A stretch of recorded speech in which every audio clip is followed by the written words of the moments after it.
Guitar picks. There are so many of them and so many different kinds. And there's different gauges and all sorts of different descriptions. And some have bumps and some have holes. And how is a beginner supposed to figure out what kind of guitar pick to start off with?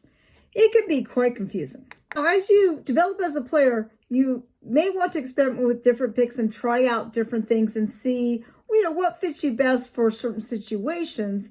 But at the beginning, that should not be your concern. At the beginning, your concern is learning how to use a pick with consistency and accuracy and to control it so that it does what you want it to do. Okay, so let's say you bought something and a little pack of picks comes in with it. And here's one from Strings and Beyond. And so this one has an H, a T, and an M. So this is actually thin, medium, and heavy. So of the three, I would say for right now, you really want to start off with medium. And in fact, what I usually recommend is that people start off with Fender medium picks. Fender medium picks are ubiquitous. They're everywhere. And they're cheap. You can buy like a 10-pack for very little. They come in a huge variety of colors and some really special things that, you don't see in other things. So your favorite color, whatever, you can collect them.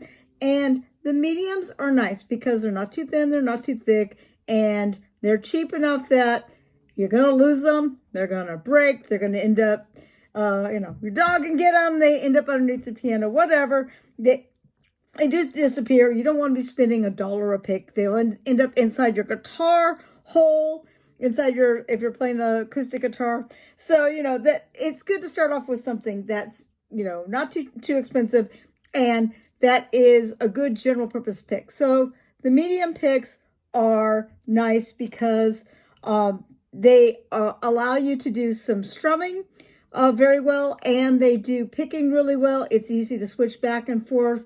They're good for sort of all purposes, and there's enough grip on there that, you can learn how to hold onto a pick pretty well. Some other picks that you might concern that are in sort of the same thing are like some of these free picks that you might get at like Guitar Center or another store. They're also mediums, though not as high quality. They're not going to hold up as well, especially on the edges. This Snark and this Chicago one came in. There's a Dunlop ones, and again, like the Strings and Beyond one. There's some other ones that might come, but at the beginning, it really does help to find a medium size pick and buy a whole bunch of them.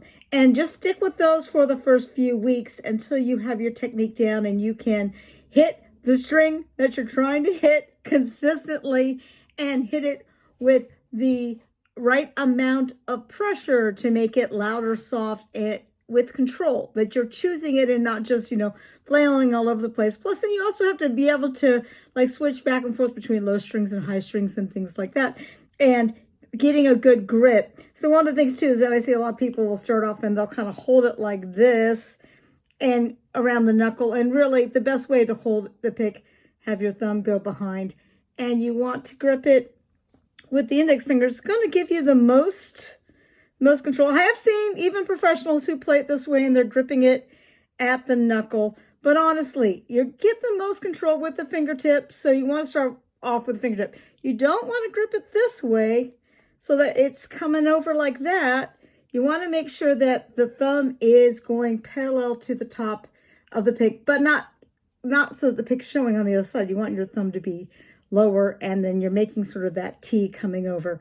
And work consistent with your consistency, your follow through, and trying to develop your control and accuracy with a medium pick to start off with. As I said, get a pack of the Fender mediums or some other brand that is easily accessible to you. And get really good at that before you start experimenting. And then after you have your technique, you can go hog wild and buy everything out there and try all sorts of different things.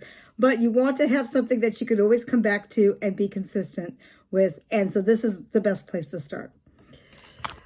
All right, well, thank you very much. I hope that was very helpful for you. And please let me know if you have any other questions.